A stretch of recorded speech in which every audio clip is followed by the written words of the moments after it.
노르웨이가 갑자기 장거리 정밀 타격 전력을 복원하겠다고 나섰고 그 예산안이 의회 절차를 타고 들어갔습니다. 그런데 더 중요한 건 이거예요. 후보가 유럽이 아니라 미국과 한국으로 압축되는 구도가 나오기 시작했습니다. 오늘 이야기는 무기자랑이 아닙니다. 국가가 전쟁을 준비하는 방식이 바뀌는 장면입니다. 결론부터 말씀드리겠습니다. 노르웨이는 아직 천무를 도입 확정한 게 아닙니다. 지금 단계는 예상과 의회 절차가 진행되는 단계입니다. 하지만 이 단계가 왜 크냐면요. 노르웨이 정부가 육군 장거리 정밀 타격 전력을 만들기 위해 약 190억 노르웨이 크론의 규모의 투자안을 제시했고 이 사업이 공식 절차로 움직이고 있기 때문입니다. 그리고 현지 보도 흐름에서는 경쟁 구도가 미국과 한국으로 좁혀지는 그림이 언급됩니다. 즉, 오늘 뉴스의 본질은 확정이 아닙니다. 장거리 화력이라는 빈자리를 누가 차지하느냐입니다. 여기서 질문을 하나 던져볼게요. 노르웨이는 왜 하필 지금 왜 육군의 장거리 화력을 다시 만들려고 할까요? 그리고 더 중요한 질문. 왜 그 후보가 유럽이 아니라 미국과 한국이 끝까지 남는 구도처럼 보이기 시작했을까요? 이건 단순히 무기 모델 비교가 아닙니다. 시간표와 동맹, 공급망의 문제입니다. 노르웨이 정부는 육군 장거리 정밀 타격 능력을 위해 약 190억 노르웨이 크론의 규모의 투자를 추진합니다. 우리 돈으로 환산하면 대략 2조 원대 중후반 규모로 볼 수 있습니다. 그런데 여러분, 여기서 중요한 건 환산액이 아닙니다. 이 돈이 무엇을 뜻하느냐가 더 중요합니다. 노르웨이는 냉전 이후 오랫동안 지상 장거리 화력 전력을 유지하지 않아 왔습니다. 그런데 2022년 이후 러시아 우크라이나 전쟁으로 유럽의 안보 환경이 바뀌었습니다. 그 순간부터 장거리 화력 공백은 그냥 아쉬운 옵션이 아니라 구조적 약점으로 다시 보이기 시작했습니다. 여러분, 여기서 한번 생활 언어로 바꿔볼게요. 장거리 화력이 없다는 건요. 싸움이 나면 우리는 막기 시작한 다음에야 대응할 수 있다는 뜻입니다. 하지만 장거리 화력이 생기면요. 상대는 움직이기 전에 계산을 하게 됩니다. 어디까지 들어가면 맞을지, 무엇을 내밀면 손해가 날지 그걸 전쟁 전에 계산해버립니다. 억제라는 게 그런 겁니다. 그래서 노르웨이 정부는 이 전력을 장비가 아니라 능력으로 정의합니다. 장거리 정밀 타격 능력을 육군에 새로 확보한다. 이건 하나 사자가 아니라 빈자리를 없애자는 선언입니다. 그리고 이런 결정은 국방부 발표만으로 끝나지 않습니다. 의회 문서에서도 이 사업이 다뤄지고 있고 관련 위원회 문서에는 장거리 정밀 타격과 다른 핵심 전력들이 함께 묶여 나옵니다. 여기서 이미 성격이 바뀌어요. 이건 부품 구매가 아니라 국가 억제 패키지를 다시 짜는 작업입니다. 여기서 많은 사람들이 놓치는 포인트가 있습니다. 전쟁은 총으로 시작하지 않습니다. 예산안 통과로 시작됩니다. 이 한 문장이 오늘 영상의 핵심입니다.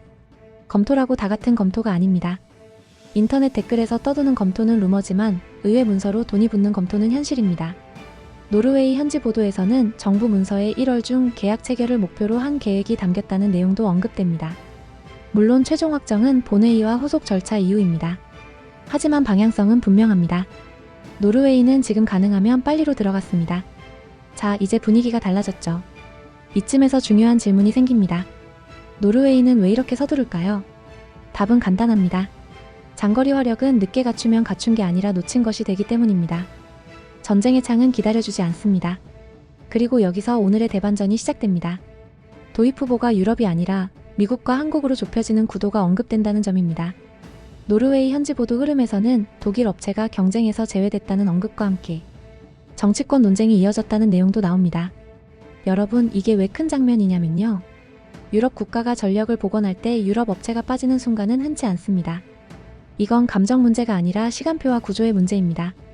그리고 지금부터 진짜 핵심으로 들어가겠습니다.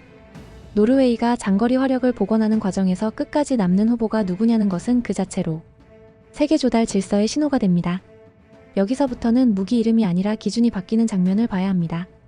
노르웨이가 장거리 정밀 타격을 추진하면서 가장 중요한 조건은 결국 이것으로 수렴합니다. 첫째, 빨리 쓸 수 있어야 한다. 둘째, 오래 유지할 수 있어야 한다. 여기서 빨리는 단순히 배송이 아닙니다. 훈련, 정비, 탄약, 운용까지 포함한 전력과 속도입니다. 그리고 이 전력과 속도 이야기를 할 때 로이터가 전한 문장 하나가 중요합니다. 노르웨이는 육군 장거리 정밀 타격 능력을 위해 최대 사거리 500km 수준의 미사일을 포함한 체계를 추진한다고 전해집니다. 이건 다시 말하면 노르웨이가 원하는 건 화력이 아니라 거리입니다. 거리를 바꾸면 전쟁의 계산이 바뀝니다. 자, 그런데 여기서 반전이 들어옵니다. 노르웨이가 한국을 검토하는 이유는 성능표만이 아닙니다. 현지 보도에서는 한국의 천무가 노르웨이가 이미 도입한 K9 자주포와 K10 탄약 보급차의 군수정비 체계 연계 측면에서 장점으로 평가받는다고 언급됩니다. 이 한 줄이 오늘 영상의 핵심 중 하나입니다. 노르웨이 입장에서 천무는 갑자기 들어오는 낯선 무기가 아니라 이미 들어온 체계 위에 올라가는 확장 카드가 됩니다. 여러분, 무기라는 건요, 성능이 아니라 습관으로 굴러갑니다. 정비창에 익숙한 구조, 부품 공급망, 운용자가 익숙한 체계, 탄약 보급 방식. 이게 한번 깔리면요, 새 무기가 들어올 때도 같은 길로 들어오는 걸 선호하게 됩니다. 그래서 제가 왜 한국인가를 딱 3단으로 정리해드리겠습니다. 첫째, 시간표. 유럽이 바쁘고 급해진 순간 납기와 전력화 속도가 기준이 됩니다. 둘째, 체계. 노르웨이는 이미 K9, K10을 운용하고 있고 천무는 그 체계 위로 들어오기 쉬운 카드가 됩니다. 셋째, 운용 방식. 천무는 모듈형 구조로 다양한 탄종을 운용할 수 있는 체계로 평가됩니다. 즉, 하나를 사면 하나만 되는 장비가 아니라 장거리 정밀 타격 포트폴리오로 확장될 수 있다는 겁니다. 여기서 잠깐 많은 사람들이 놓치는 포인트. 방산의 승부는 가격표가 아니라 운용의 합리성으로 결론납니다. 그러니까 노르웨이의 고민은 이거예요. 미국을 선택하면 동맹이 매끄럽고 한국을 선택하면 시간표와 운용체계가 매끄러울 수 있다. 폴란드는 노르웨이가 지금 겪는 검토가 실제로 체계화까지 가면 어떤 모양이 되는지를 보여주는 전형입니다. 로이터는 2022년에 폴란드가 천무체계를 대규모로 도입하는 계약을 체결했다고 보도했습니다. 그리고 2024년에는 72대 추가 계약도 공개됐고, 이 역시 로이터가 계약 규모를 함께 전했습니다. 여기서 중요한 건 대수가 아닙니다. 폴란드는 천무를 단순한 발사대가 아니라 국가 장거리 화력의 구조로 가져갔다는 점입니다. 2025년 말에는 폴란드가 호마르 K 관련해서 폴란드 생산 로켓 계약 체결 소식을 공식적으로 알렸고, 언론도 세부 내용을 보도했습니다. 즉, 천무는 사서 끝이 아니라 생산과 공급망, 탄약까지 붙는 체계가 될 수 있습니다. 이게 노르웨이에게 의미하는 바는 단순합니다. 노르웨이가 장거리 화력을 진짜로 복원하려면 운용체계 전체를 같이 가져와야 한다는 거예요. 전쟁이 바뀐 게 아닙니다. 전쟁을 준비하는 방식이 바뀐 겁니다. 이제 전쟁 준비는 총알이 아니라 예산과 생산과 납기로 움직입니다. 그럼 다시 여러분의 질문으로 돌아가겠습니다. 그래서 노르웨이가 천무를 확정했냐? 아직 아닙니다. 의회 본회의 의결과 정부 후속 절차가 남아 있습니다. 하지만 이 뉴스가 커지는 이유는 딱 세 가지입니다. 첫째, 돈이 붙었습니다. 190억 크로네. 둘째, 일정이 잡히고 있습니다. 1월 계약 목표 문서 언급. 셋째, 후보가 좁혀지는 구도가 나옵니다. 그리고 이 세 가지가 동시에 나오면 그 순간부터 검토는 루머가 아니라 현실로 변합니다. 왜 유럽은 산업 참여를 포기할 수도 있는가? 왜 시간표가 전장을 지배하는가? 그리고 왜 북유럽의 선택지 테이블에 한국이 다시 남는 구조가 반복되는가를 끝까지 이어서 보여드리겠습니다. 여러분, 이제부터는 이 사업의 진짜 목적을 보겠습니다. 사거리 500km. 이 숫자가 자꾸 언급되는 이유는 단순합니다. 노르웨이가 원하는 건 멀리 때리는 능력이 아니라 상대의 행동 반경을 줄이는 능력이기 때문입니다. 요즘 전쟁은 국경선에서만 벌어지지 않습니다. 후방에서 벌어집니다. 드론이 뜨고 미사일이 날아가고 전선은 움직이는데, 진짜 전쟁은 상대의 후방 물류와 지휘체계를 마비시키면서 결정됩니다. 그래서 장거리 정밀 타격은 전쟁 시작 후 승리가 아니라 전쟁 시작 전 억제로 들어갑니다. 노르웨이가 지금 하려는 건 바로 그 억제입니다. 냉전 이후 노르웨이는 지상 장거리 화력을 오래 유지하지 않았는데 2022년 이후 유럽 안보 환경이 바뀌면서 이 공백이 약점으로 떠올랐다는 설명이 나옵니다. 그리고 노르웨이는 그 약점을 옵션이 아니라 핵심 전력으로 재정해야 합니다. 여기서 한 번 더 현실적으로 말해볼게요.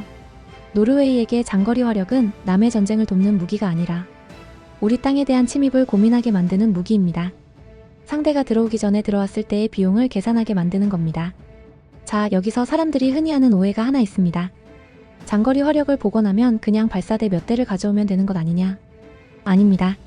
장거리 화력은 발사대보다 먼저 탄약, 표적 정보, 지휘 통제, 정비, 훈련을 깔아야 합니다. 그러니까 이 사업은 구매가 아니라 국가 기능 구축입니다. 그리고 여기서 오늘의 중반 반전을 받겠습니다. 여기서 반전은 이거예요. 노르웨이가 사려는 건 무기가 아니라 공백을 메우는 시간입니다. 이 한 문장으로 오늘 뉴스가 검토임에도 큰 이유가 설명됩니다. 그렇다면 다음 질문은 이거죠. 그 시간을 누가 메워줄 수 있느냐? 바로 그 질문이 유럽을 밀어내고 미국과 한국을 남기는 구도를 만들 가능성이 있습니다. 유럽 무기가 나쁘다는 얘기가 아닙니다. 유럽 무기는 유럽의 산업을 살립니다. 그런데 지금 유럽의 현실은 산업을 살리는 것과 전장을 대비하는 속도가 같은 방향이 아닐 때가 있다는 겁니다. 그리고 노르웨이는 그 충돌 한가운데 있습니다. 현지 보도에서는 유럽 외 공급업체 선택에 따른 산업 참여 문제를 두고 논쟁이 이어진다고 전합니다. 이걸 생활 언어로 바꾸면 이겁니다. 유럽 무기를 사면 유럽 안에서 일자리가 생깁니다. 유럽 돈이 유럽 공장으로 돌아갑니다. 그런데 한국이나 미국을 선택하면 그 돈이 바깥으로 나간다는 불만이 생길 수 있습니다. 이게 바로 산업 참여 논쟁입니다. 하지만 정부와 국방 당국은 장거리 정밀 타격 능력 확보가 전략적으로 중요하다고 강조한다고 합니다. 즉, 노르웨이는 지금 돈의 방향과 시간표 사이에서 우선순위를 정하는 단계에 들어간 겁니다. 여러분, 노르웨이만 이런 고민을 하는 게 아닙니다. 유럽 전체가 지금 같은 고민을 합니다. 전쟁 이후 유럽은 하나의 공포를 배웠습니다. 전력 공백은 적보다 더 무서운 약점이 될 수 있다. 그래서 유럽은 있어야 할 것을 다시 채우기 시작합니다. 그 과정에서 가장 먼저 튀어나오는 단어가 있습니다. 속도. 속도는 단순히 빨리 사는 게 아닙니다. 빨리 전력화하는 겁니다. 그리고 전력화 속도가 우선이 되는 순간 방산시장은 아주 냉정해집니다. 누가 가장 좋아 보이냐가 아니라 누가 시간표를 맞출 수 있냐로 바뀝니다. 여기서 노르웨이 뉴스가 커지는 이유가 다시 등장합니다. 노르웨이 현지 보도 흐름에서는 사업이 의회 심의 단계이고 정부 문서에 1월 계약 목표가 담겼다는 언급이 나옵니다. 그러니까 이건 언젠가가 아니라 지금 당장의 일정입니다. 이렇게 되면 후보군은 자연스럽게 좁혀집니다. 미국은 동맹의 기본값입니다. 연동성과 정치적 부담이 적습니다. 한국은 납기와 패키지 그리고 운용 체계로 들어옵니다. 그리고 노르웨이가 이미 K9, K10을 운용한다는 점이 한국을 검토하기 쉬운 카드로 만듭니다. 여기서 중요한 건 이겁니다. 한국이 후보로 남는다는 건 싸서가 아니라 운용 가능한 체계로 인정받았다는 뜻입니다. 다시 말해 무기 하나가 아니라 군대의 습관으로 들어오는 겁니다. 그리고 이 순간부터 노르웨이 내부 논쟁은 더 커질 수밖에 없습니다. 왜냐하면 장거리 화력은 상대에게 가장 민감한 전력이기 때문입니다. 장거리 정밀 타격은 방어가 아니라 억제의 영역으로 들어가니까요. 잠깐 여기서 짚고 넘어가자. 유럽이 흔들리는 이유는 돈이 없어서가 아니라 시간이 없어서입니다. 이게 지금 유럽의 본질입니다. 그래서 노르웨이 뉴스가 더 크게 보입니다. 이건 노르웨이가 구매하는 장면이 아니라 유럽이 시간표 중심으로 조달 구조를 바꾸는 장면이기 때문입니다. 그리고 여기서 폴란드 사례는 노르웨이의 미래를 예고하는 비교가 됩니다. 폴란드는 천무 체계를 대규모로 도입했고 로이터가 이를 보도했습니다. 그리고 추가 계약까지 이어졌고 이 역시 로이터가 확인했습니다. 폴란드는 왜 이렇게 빨리 갔을까요? 답은 간단합니다. 전쟁의 시간표가 지금이었기 때문입니다.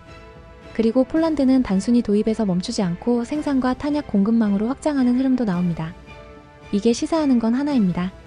장거리 화력은 발사대를 사는 순간 끝나는 게 아니라 그 나라의 전쟁 지속 능력으로 굳어집니다. 자, 이제 미래 전망으로 가겠습니다. 다시 한번 정확히 말씀드릴게요. 노르웨이는 아직 최종 확정이 아닙니다. 의회 본회의와 정부 후속 절차가 남아 있습니다. 노르웨이가 천무를 선택한다면 어떤 변화가 생길까요? 첫째, 노르웨이 육군 전력의 거리가 바뀝니다.